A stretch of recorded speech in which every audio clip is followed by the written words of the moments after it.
আজকে পহেলা জুলাই জুলাই গণ অভ্যুত্থানের 1 বছর পূর্তি শুরু হচ্ছে আজ।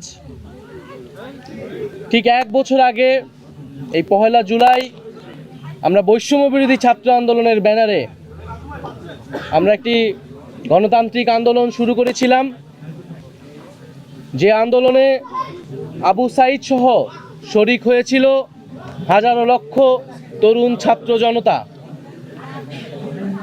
কিন্তু আমরা দেখেছি সেই কোটা সংস্কার আন্দোলন থেকে বৈষম্য বিরোধী ছাত্র আন্দোলনের ব্যানারে এই আন্দোলন গণবিস্ফোরণের রূপ নেয়, গণ অভ্যুত্থানের রূপ নেয় এবং স্বৈরাচারী ফ্যাসিবাদী সরকারের পতন ঘটায়।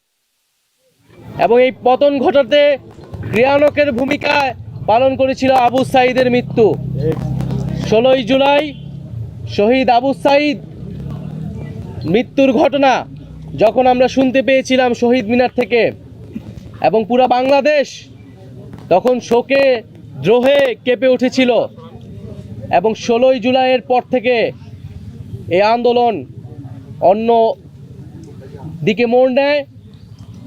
হাজারো লক্ষ ছাত্র তরুণরা রাজপথে নেমে আসে এবং এই সরকারের বিরুদ্ধে দাঁড়ায়, ফ্যাসিবাদের বিরুদ্ধে তাদের যে প্রতিবাদ, যে নতুন বন্দোবস্তের আকাঙ্ক্ষা সেটি ঘোষণা করে। আমরা আমাদের যে জুলাই পদযাত্রা, যেটিকে আমরা বলছি দেশ গড়তে জুলাই পদযাত্রা, যে আমরা স্বৈরাচারী ফ্যাসিবাদী সরকারের পতন ঘটিয়েছি, আমরা তার ব্যবস্থার বিলোপ চেয়েছি, কিন্তু যে একটা নতুন দেশ গড়ার জন্য যে উদ্যম দরকার, এখন যেই আমাদের গঠনের জন্য, রাষ্ট্র গঠনের জন্য আমাদের কাজ করা দরকার, সেই রাষ্ট্র গঠনের জন্যই আমরা মূলত এই জুলাই পদযাত্রা, যেখানে আমরা সারা বাংলাদেশের মানুষের সাথে, 64 জেলার মানুষের সাথে আমরা কথা বলবো, আমরা তাদের কথা শুনবো। আবু সাঈদরা যে কারণে মারা গিয়েছিল সেই স্বপ্ন, সেই আকাঙ্ক্ষা আমরা তাদের কাছে তুলে ধরব। তাই আমরা আজকে আমাদের এই পদযাত্রাটা শুরু করেছি এই রংপুরের পীরগঞ্জ, এই পীরগঞ্জের এই পবিত্র মাটি যেখানে আবু সাঈদ শায়িত রয়েছেন, সে আবু সাঈদের কবর জিয়ারতের মাধ্যমে আমরা আমাদের পদযাত্রা শুরু করছি। আবু সাঈদ যেভাবে পুলিশের বুলেটের সামনে বুক চিতিয়ে দাঁড়িয়েছিল, সেটাই জুলাই গণ অভ্যুত্থানে আমাদের অনুপ্রেরণা ছিল।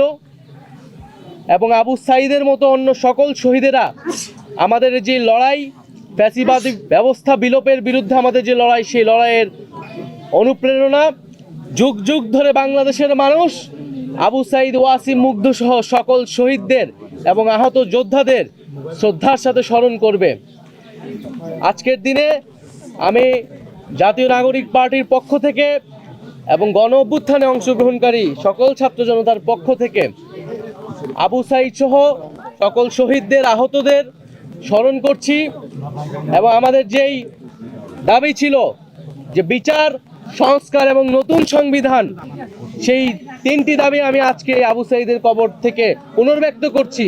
যে একটি নতুন বাংলাদেশ গড়তে হলে আমাদের অবশ্যই বিচার, সংস্কার এবং গণপরিষদ নির্বাচনের মাধ্যমে নতুন সংবিধানের দিকে যেতে হবে।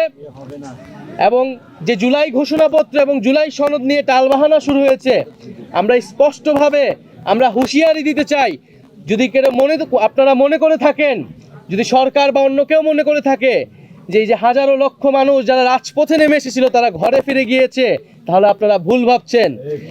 আবু সাঈদের কবর থেকে ঘোষণা করছি, আমরা বাংলার প্রতিটি পথে প্রান্তরে যাব। আমরা বাংলার ছাত্র জনতা, তরুণ, শ্রমিকদেরকে আবারও রাজপথে নেমে আসতে আহ্বান জানাবো। এবং আমরা 3রা আগস্ট ঢাকায় আসছি, বাংলাদেশের জনগণকে, ছাত্রদেরকে, শ্রমিকদের সাথে নিয়ে আমরা ঢাকায় ঢুকবো এবং আমাদের যে জুলাই ঘোষণাপত্র এবং জুলাই সনদ, সেটি আমরা আদায় করে ছাড়বো ইনশাআল্লাহ। আপনারা যারা সাংবাদিক ভাই বোনেরা রয়েছেন, তাদেরকে আন্তরিক কৃতজ্ঞতা জানাচ্ছি, ধন্যবাদ জানাচ্ছি। এবং আমরা এই পদযাত্রায় আপনাদেরকেও সাথে পাবো। আমাদের যে বক্তব্য, সাধারণ মানুষের যে আকাঙ্ক্ষা, সেটি জনগণের কাছে তুলে ধরবেন। আসলে মানুষ কি চায়, এই 1 বছরে মানুষের প্রত্যাশা আসলে কতটুকু পূরণ হয়েছে। এবং আমাদের মধ্যেও আসলে হতাশা রয়েছে, কারণ আমরা এখনো বিচারটা সম্পূর্ণ দেখতে পাইনি। আমাদের যে বৈষম্যহীন বাংলাদেশ, আমাদের যে সংস্কার, সেটিও আমরা আসলে সম্পূর্ণরূপে দেখতে পাইনি। ফলে আমরা মনে করি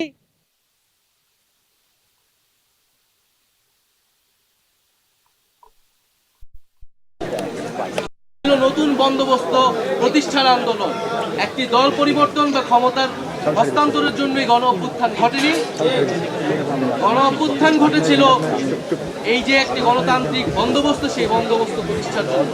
আজকে 1 জুলাই আনুষ্ঠানিকভাবে আমরা আমাদের কর্মসূচি শুরু করছি এবং এই 1 জুলাই এই গণ অভ্যুত্থানে যারা অংশগ্রহণ করেছিল, আমি আবারও সেই সকল ছাত্র, পাবলিক বিশ্ববিদ্যালয়, প্রাইভেট বিশ্ববিদ্যালয়, মাদ্রাসা, স্কুল, কলেজ সহ সকল ধরনের ছাত্র তরুণ যারা নেমে এসেছিল, যে সকল নারী শিক্ষার্থীরা এবং নারীরা এই গণ অভ্যুত্থানে শক্তি জুগিয়েছিল, তাদেরকে স্মরণ করছি, আলেম সমাজকে স্মরণ করছি এবং শ্রমিক শ্রেণীকে স্মরণ করছি এবং পেশাজীবী সহ সাংস্কৃতিক কর্মী যারা এই আন্দোলনে এসেছিলেন এবং প্রবাসী ভাই বোনেরা যারা বিদেশে থেকেও এই আন্দোলনে আমাদেরকে সাহস ও শক্তি জুগিয়েছেন, এই সকল বাংলাদেশিকে আমরা স্মরণ করছি। তাদের প্রতিবাদকে আমরা নিজেদের বুকে ধারণ করছি এবং যে ঐক্যের জায়গা, যে অনুপ্রেরণার জায়গাগুলো জুলাই গণ অভ্যুত্থানের মধ্যে তৈরি হয়েছিল, আমরা তাদেরকে সেই গণ অভ্যুত্থানকে ধারণ করি।